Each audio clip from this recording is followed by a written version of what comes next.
دل میں امید تیرے وصل کی دھرنا ہے غلط، ہم نے تجھے جان دیا جان نہ جانا تجھ نے، ہم نے تجھے جان دیا جان نہ جانا تجھ نے، جو سخن ہم نے کیا مان نہ مانا تجھ نے۔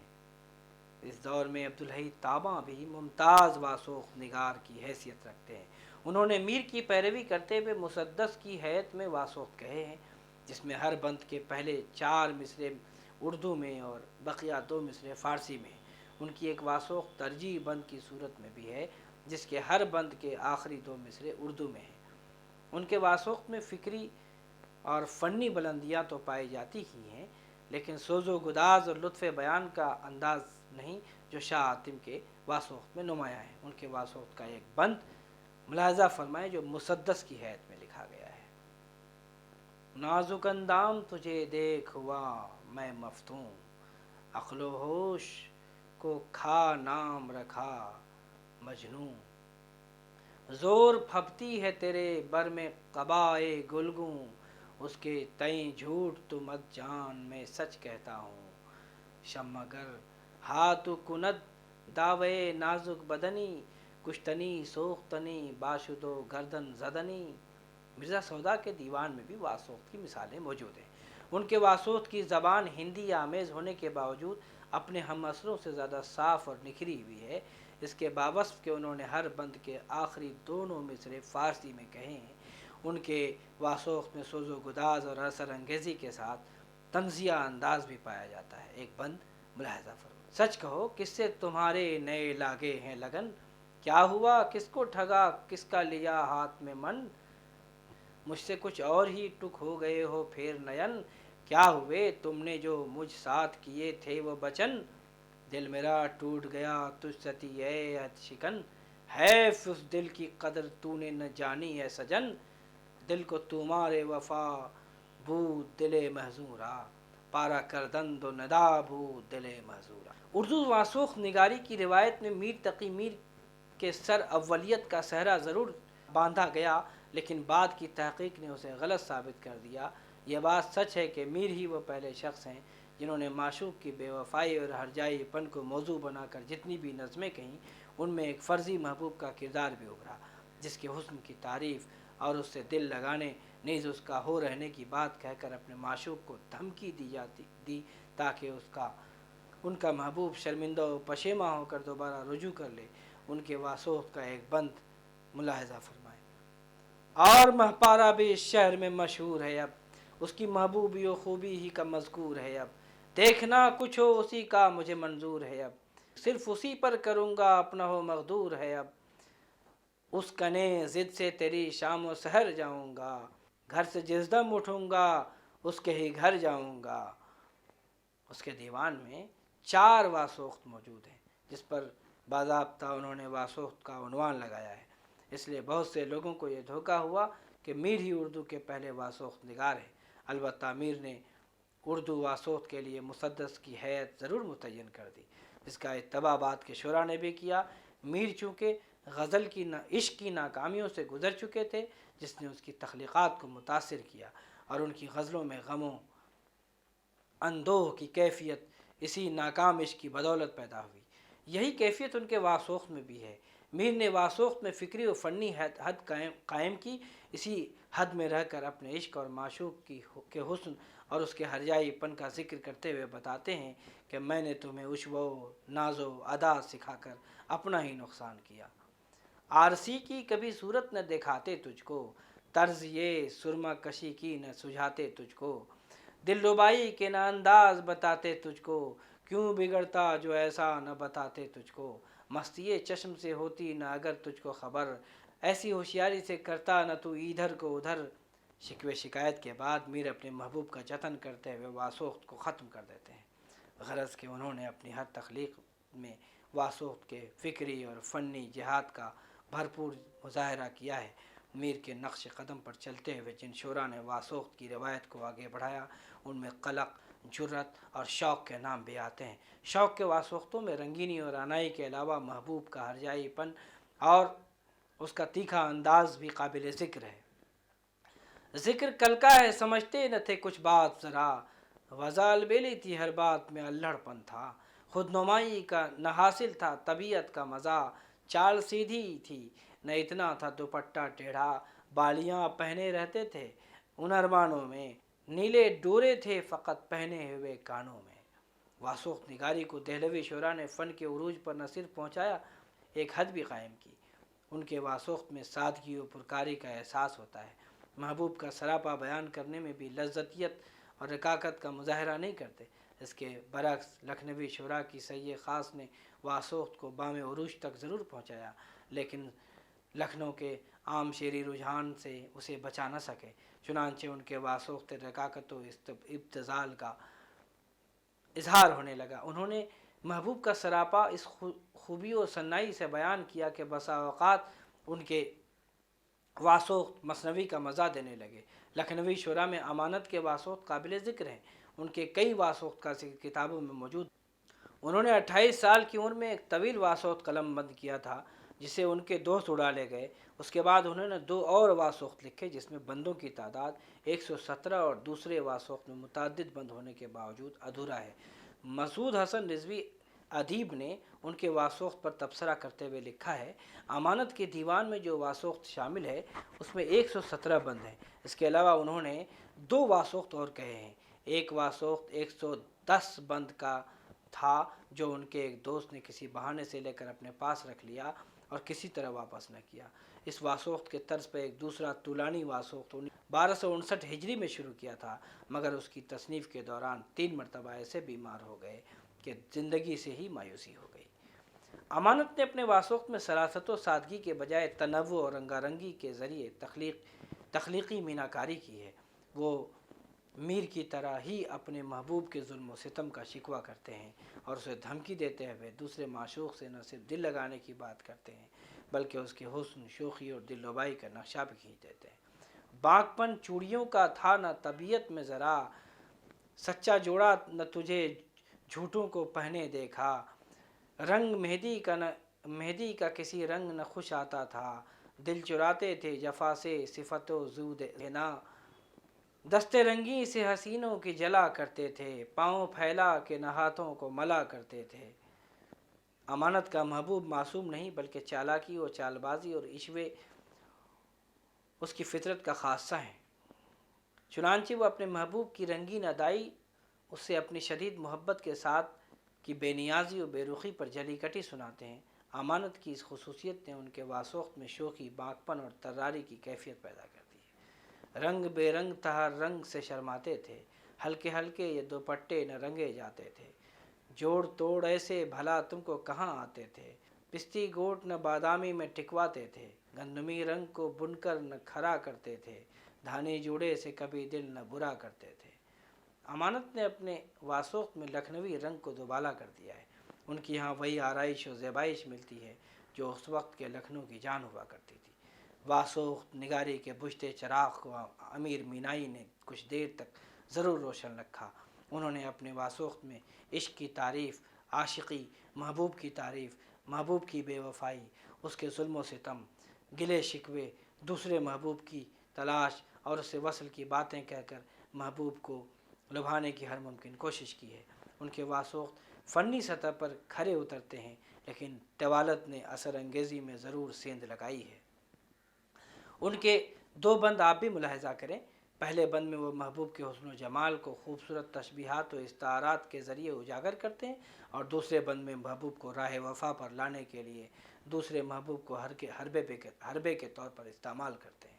ملک آیا ہے کہ اتری ہے فلک سے کوئی حور، یا پری قاف سے آئی میری آنکھوں کے حضور، ہے ستون پر یہ ہوا جلوہ شیریں کا ظہور، دیکھنا قیس کا لیلی کو ہوا یہ منظور، زہرا انی کے قمر برج قمر سے نکلا، دوسرا مہر جہاں تاب کدھر سے نکلا۔ امیر مینائی کے بعد واسوق فیض احمد فیض نے غزل کی حیث میں لکھا جس میں واسوق کی تمام خصوصیات پائی جاتی ہیں، البتہ الفاظ کا تخلیقی استعمال اور فکر کا انوکھا انداز ان کے واسوق کو روایت سے کسی قدر منفرد کر دیتا ہے۔ ان کے ہاں محبوب کا روایتی تصور بھی نہیں، چنانچہ ان کے واسوخت میں آرائش قد و گیسو کے بجائے دار و رسن کی آزمائش کی بات ہے۔ چند شعر دیکھیں۔ سچ ہے ہمیں کو آپ کے شکوے بجا نہ تھے، بے شک ستم جناب کے سب دوستانہ تھے۔ ہاں جو جفا بھی آپ نے کی قاعدے سے کی، ہاں ہم ہی کار بندے اصول جفا نہ تھے۔ آئے تو یوں کہ جیسے ہمیشہ تھے مہرباں، بھولے تو یوں کہ گویا کبھی آشنا نہ تھے۔ گو داد غم ہمیں نے طلب کی برا کیا، ہم سے جہاں میں کشتے غم اور کیا نہ تھے۔ گر فکر زخم کی تو خطاوار ہیں کہ ہم، کیوں محوے مدح خوبیے تیغ ادا نہ تھے۔ ہر چارہ گر کو چارہ گری سے گریز تھا، ورنہ ہمیں جو دکھ تھے بہت لادوا نہ تھے۔ لب پر ہے تلخیِ مے ایام ورنہ فیض، ہم تلخیِ کلام پہ مائل ذرا نہ تھے۔ فیض احمد فیض کے بعد واسوخت کا چراغ بجھ گیا۔ یہ عظیم الشان صنف جس میں امکان کے بہت سے دریچے روشن تھے، تذکروں اور بیاضوں کی زینت بن کر رہ گئی۔ زمانہ جدید جسے سائنس اور ٹیکنالوجی کی نئی نئی ایجاد نے اپنے چنگل میں جکڑ کر عشق کے سابقہ تصور کو بدل کر عاشق و معشوق کے کردار کو مسخ کر دیا ہے، چنانچہ اب اس صنف شاعری کے احیاء کا کوئی امکان نظر نہیں آتا۔ خلاصہ یہ ہے کہ واسوخت میں عاشق معشوق کی متلون مزاجی، کج ادائی اور ہرجائی پن سے تنگ آ کر اس کو جلی کٹی سناتا ہے، اور غم و غصے کے عالم میں کسی دوسرے معشوق سے محبت کرنے کی دھمکی دیتا ہے۔ معشوق اس سے سراسیمہ ہو کر اس نو عاشق سے قول و قرار کرتا ہے، اور اس طرح عاشق و معشوق کے درمیان صلح و صفائی ہو جاتی ہے۔ اردو میں واسوخت مختلف حیتوں میں لکھے گئے، جیسے مسدس، مسمن، ترکیب، مخمس، غزل وغیرہ، لیکن مسدس اور مسمن کی حیت میں ہم کو واسوخت ذرا زیادہ ملتے ہیں۔